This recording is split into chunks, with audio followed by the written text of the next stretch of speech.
Hey winners, మన బాడీలో DNA ఉంటుంది. ఈ డిఎన్ఏ మన క్యారెక్టర్స్ అన్నింటినీ కూడా కంట్రోల్ చేస్తుంది. మరి డిఎన్ఏ ఎక్కడి నుంచి వచ్చింది? మన పేరెంట్స్ దగ్గర నుంచి వచ్చింది, రైట్? అంటే మన పేరెంట్స్లో ఉన్న డిఎన్ఏనే మన బాడీలో ఉంది. అంటే చాలా క్యారెక్టర్స్ మన పేరెంట్స్తో చూస్తే మ్యాచ్ అవుతూ ఉంటాయి. నా ఇక్కడ ఇంకా ఇంపార్టెంట్ ఏంటంటే, మన పేరెంట్స్ మనని ఎలా ట్రీట్ చేశారో మనని మనం అలానే ట్రీట్ చేసుకుంటూ ఉన్నాం. ఎస్ మై డియర్ ఫ్రెండ్స్, చిన్నప్పుడు తెలుసో తెలియకుండా పేరెంట్స్ మనని ఎలా ట్రీట్ చేశారు? నువ్వు సరిగ్గా లేవు, నువ్వు సరిగ్గా మాట్లాడట్లేదు, యు ఆర్ నాట్ వర్దీ, నువ్వెందుకు పనికిరావు, నువ్వేమీ చేయలేవు అన్న ఆ మాటలు మన ఇన్నర్ చైల్డ్లో ఇంకా అలానే ఉన్నాయి. మనని మనం ఎలా ట్రీట్ చేస్తున్నామని చూస్తే మన పేరెంట్స్ మనని ఎలా ట్రీట్ చేశారో అలానే మనని మనం ట్రీట్ చేస్తున్నాం. ఇన్ఫ్యాక్ట్ మన పిల్లల్ని కూడా మనం అలానే ట్రీట్ చేస్తున్నాం. నువ్వెందుకు పనికిరావు, నువ్వేమీ చేయలేవు, వాళ్ళలో ఉన్న బ్యూటీని మనం చూడట్లేదు ఫ్రెండ్స్. అందువల్ల ఇన్నర్ చైల్డ్ హీలింగ్ అనేది చాలా అవసరం. ఎప్పుడైతే ఇన్నర్ చైల్డ్ డిస్టర్బ్డ్గా ఉంటారో, ఇన్నర్ చైల్డ్ అంటే మనలో ఉన్న చైల్డ్ అండి. ఇన్నర్ చైల్డ్ డిస్టర్బ్డ్గా ఉంటాయి. ఇన్నర్ చైల్డ్ అంటే ఏంటి? Subconscious mind. అక్కడ డిస్టర్బెన్స్ కనుక ఉన్నట్టయితే, అక్కడ కనుక ఈ నెగిటివ్ మెమరీస్ కనుక ఉన్నట్టయితే లైఫ్లో యాక్షన్ తీసుకోవడము, థాట్స్, ఫీలింగ్స్, ఎమోషన్స్, బిహేవియర్ ఇవన్నీ కూడా నెగిటివ్లోనే ఉంటాయి. ఒక చిన్న పోస్ట్ గురించి నేను మాట్లాడుతున్నానండి. సో ఈ పోస్ట్ గురించి నేను వీడియో కింద పెడతాను, డిస్క్రిప్షన్ బాక్స్లో చదవండి. So this is from a news paper cutting, చాలా ఏళ్ళ కిందటిదండి. సో దీంట్లో ఒక ఫాదర్ చైల్డ్తో ఎలా మాట్లాడుతున్నారు చూడండి. సో ఆ ఫాదర్ ఆ చైల్డ్ని ఎలా ట్రీట్ చేశారో అనేది మీకు కంప్లీట్ ఈ వీడియోలో మీకు అర్థమవుతుంది. చిన్న, నీ విషయంలో నేను ఎంత తప్పు చేశానో తలుచుకుంటే మనసులో చాలా బాధ వేస్తుంది. ఎదురుగా నువ్వు నిలబడినప్పుడు ఎలాగో నా మాటను నీతో చెప్పలేను.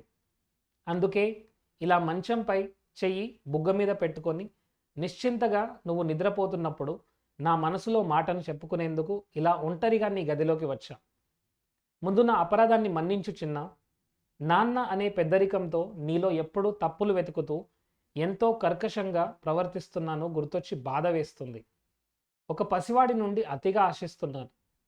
నా వయస్సును కొలమానంగా తీసుకొని నువ్వు ఎలా ఉండాలో అంచనా వేయసాగాను. ఆంక్షలు విధించసాగాను.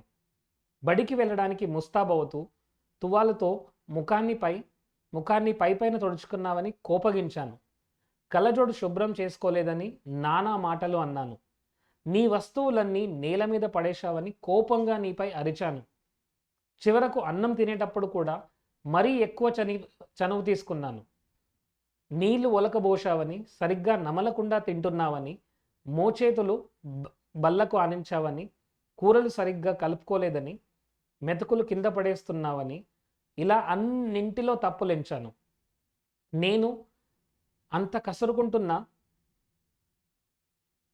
నువ్వు బయటికి వెళ్తున్నప్పుడు నవ్వుతూ వెళ్ళావు. నాన్న వెళ్ళొస్తా అంటూ నా చిరునవ్వుతో కూడిన ప్రతిస్పందన కోసం ఎదురు చూశావు. అప్పుడు కూడా నేను ముఖం చిట్లించి నీ బ్యాగ్ జాగ్రత్తగా తీసుకెళ్ళు అంటూ నిర్లక్ష్యంగా స్పందించాను. సాయంత్రం ఇంటికి వచ్చాక మళ్ళీ మొదలు. నేను ఆఫీస్ నుంచి ఇంట్లోకి వస్తూ నువ్వేం చేస్తున్నావోనని రహస్యంగా గమనించాను. నువ్వేమో మోకాళ్ళ మీద కూర్చొని గోళీలు ఆడుకుంటున్నావు. బట్టలన్నీ మాసిపోయి ఉన్నాయి. వెంటనే మళ్ళీ నాకు కోపం వచ్చింది.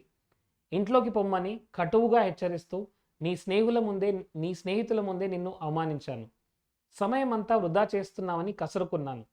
ఒక నాన్న అనవలసిన మాటలేనా ఇవి? నీకు జ్ఞాపకం ఉందా? నేను నీ గదిలో కూర్చొని ఆఫీసు ఫైళ్లు తిరిగేస్తుంటే నువ్వు భయంగా నా దగ్గరకు వచ్చావు. నీ కళ్ళలో బాధ కొట్టొచ్చినట్టు కనిపించింది. నా పనికి అడ్డొచ్చావని విసుగ్గా నేను తల పైకెత్తి నీ వంక చూశాను. నువ్వు తలుపు దగ్గరే ఆగిపోయావు. ఏం కావాలి నీకని కర్కశంగా అడిగాను. నువ్వేమీ జవాబు చెప్పలేదు. కానీ ఒక అంగలో నన్ను చేరుకొని నా మెడ చుట్టూ చేతులు వేసి ముద్దు పెట్టుకున్నావు. నీ చిన్ని చేతులు నా మెడను గట్టిగా వాటేసుకున్నాయి.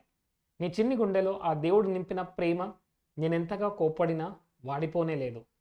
కొద్దిసేపట్లో నా చేతిలోని ఫైలు జారి కింద పడింది. ఒక్కసారిగా బెదిరిపోయావు. నువ్వు నీపై శివాలెత్తినట్టు అరిచాను. అలవాటనేది అలా మార్చేసింది నన్ను. తప్పు పట్టడమే నా అలవాటు, తిట్టడమే నా అలవాటు. నువ్వు ఆప్యాయంగా అలుముకున్నందుకు ఇది నేను నీకు ఇచ్చిన బహుమతి. నాకు నీ మీద ప్రేమ లేక కాదు, కానీ ఫీజులు కట్టే దగ్గరో, వస్తువులు కొనిచ్చే దగ్గరో తప్ప ఈ చిన్న చిన్న విషయాల్లో ఎలా ప్రవర్తించాలో, ఎలా ప్రతిస్పందించాలో నాన్నగా నేను తెలుసుకోలేకపోతున్నాను. నీ చిన్ని గుండెలో ఉన్న ప్రేమ కొండల వెనుక, కొండల వెనుక నుంచి తొంగి చూసే ఉదయమంతా విశాలమైంది. ఇంత జరిగినా నువ్వు ఎంతో సహజంగా పరుగెత్తుకొని నా దగ్గరికొచ్చి నన్ను ముద్దు పెట్టుకొని గుడ్ నైట్ చెప్పడంతో నీ ప్రేమ ఎంత గొప్పదో తెలిసింది. ఈ రాత్రికి ఇంతకన్నా నాకేమీ అక్కర్లేదు. నేను ఈ చీకట్లో నీ మంచం దగ్గరికొచ్చి సిగ్గుతో తలదించుకుంటున్నాను. ఇది చాలా చిన్న ప్రాయశ్చిత్తం. నువ్వు మేలుకొని ఉండగా నేను ఇవన్నీ నీతో చెప్పలేను. కానీ రేపు నేను నీకు నిజమైన నాన్నగా కనిపిస్తాను. నీతో స్నేహితునిలా ప్రవర్తిస్తాను. నువ్వు బాధపడితే నేను బాధపడతాను. నీ చిన్న చిన్న ఆనందాల్లో నేను భాగస్వామిని అవుతాను. నా ఓర్పు నశించి నిన్ను ఏదైనా అనాలనిపిస్తే ఏదో మంత్రం వల్లించినట్టు వీడు చాలా చిన్న పిల్లవాడు అని నాకు నేను సమాధానపరుచుకుంటాను. చిన్న, నేను నీ నుంచి మరీ ఎక్కువగా ఆశించాను, నన్ను మన్నించు. ఫ్రెండ్స్, ఒక్కసారి ఈ కంప్లీట్ స్క్రిప్ట్ కనుక వింటే మీకు అర్థమయ్యేది ఏంటంటే, పేరెంట్స్ చాలా ఎక్స్పెక్టేషన్స్ పెట్టుకుంటారు. నాట్ ఓన్లీ పేరెంట్స్ అండి. సో మన ఇన్నర్ చైల్డ్ చాలా చాలా బాధలో ఉంటారు. మన ఇన్నర్ చైల్డ్ అనేది కంప్లీట్గా హీలింగ్ అనేది చాలా అవసరం. ఎందుకంటే చిన్నప్పటి నుంచి మన పేరెంట్స్ మనల్ని ఎలా ట్రీట్ చేశారు, మన రిలేటివ్స్ మనల్ని ఎలా ట్రీట్ చేశారు, మన టీచర్స్ ఎలా ట్రీట్ చేశారు, అలానే మనని మనం ట్రీట్ చేసుకుంటున్నాం. అండ్ చాలాసార్లు మన ఇన్నర్ చైల్డ్లో చాలా షేమ్ ఉంటుంది, గిల్ట్ ఉంటుంది, పెయిన్ ఉంటుంది. వీటన్నిటి ఉన్నప్పుడు లవ్ని, ప్రేమని, శాంతిని, పీస్ని మనం పొందలేము. మై డియర్ ఫ్రెండ్స్, ఇక్కడ గమనించాల్సింది ఏంటి, ఎంత తొందరగా మన సబ్కాన్షియస్ మైండ్ ఇన్నర్ చైల్డ్ని మనం హీల్ చేసుకుంటామో అంత తొందరగా మన లైఫ్ సూపర్గా ఉంటుంది. మనం తీసుకునే ప్రతి యాక్షన్, మన బిహేవియర్, మన యాటిట్యూడ్, మనం ఎలా ఆలోచిస్తున్నాం, మనం ఎలా మాట్లాడుతున్నాం, మన యాక్షన్స్ ఎలా ఉన్నాయి, ఇవన్నీ కూడా ఇన్నర్ చైల్డ్ కంట్రోల్లోనే ఉన్నాయి. గుర్తించండి. ఇన్నర్ చైల్డ్ డిస్టర్బ్డ్గా ఉంటే, సబ్కాన్షియస్ మైండ్ డిస్టర్బ్డ్గా ఉంటే థాట్స్ ఎలా ఉంటాయి? ఐఎమ్ నాట్ వర్ది, నేను ఎందుకు పనికిరాను, నేనేం చేయలేను, నా వల్ల కాదు, నేను ఇంగ్లీష్ మాట్లాడలేను, నేను సరిగ్గా మాట్లాడలేను, నేను సరిగ్గా కూర్చోలేను. ఇవన్నీ కూడా ఎక్కడి నుంచి వచ్చాయి? మన చిన్నప్పటి నుంచి మన యొక్క సబ్కాన్షియస్ మైండ్ గ్రాప్ చేసుకుంటుంది. సో ఇప్పుడు ఆ మెమరీసే బయట ప్లే అవుతున్నాయి. మరి ఇవన్నిటిని ఎలా క్లీన్ చేసుకోవాలి? సో అక్కడికే వస్తున్నాను my dear friends. Ho'oponopono offline workshop అండి. సో ఆన్లైన్లో కొంతమంది కనెక్ట్ అవుతారు, కొంతమంది కనెక్ట్ అవ్వరు. బట్ ఆఫ్లైన్లో complete 1 day, it's almost 11 hours healing అండి. సో 11 hours హీలింగ్ మీ గురించి మీరు ఈ టైంని ఇన్వెస్ట్మెంట్ చేసుకున్నారు. సో హోపోనోపోనో కోర్స్లో కంప్లీట్గా మిమ్మల్ని మీరు ఎలా హీల్ చేసుకోవాలి, మీ మైండ్ని మీరు ఎలా హీల్ చేసుకోవాలి, అండ్ మీ సోల్ని మీరు ఎలా హీల్ చేసుకోవాలి, ఇప్పుడున్న ప్రాబ్లమ్స్, మనీ, హెల్త్, రిలేషన్షిప్, ఏదైనా ఛాలెంజ్ సరే దాన్ని మీరు ఎలా హీల్ చేసుకొని మిమ్మల్ని మీరు ఎలా హీల్ చేసుకోవాలి, అండ్ మీ ద్వారా మీ ఫ్యామిలీని, మీ రిలేటివ్స్ని ఎలా హీల్ చేయాలో మీరు కంప్లీట్గా నేర్చుకోబోతున్నారు. And I'm so happy to see you. Lot of people have already registered. So please call to this number and register now. And Hooponopono గురించి పూర్తిగా ఇన్ఫర్మేషన్ తెలుసుకోండి and learn Hooponopono and heal yourself, right?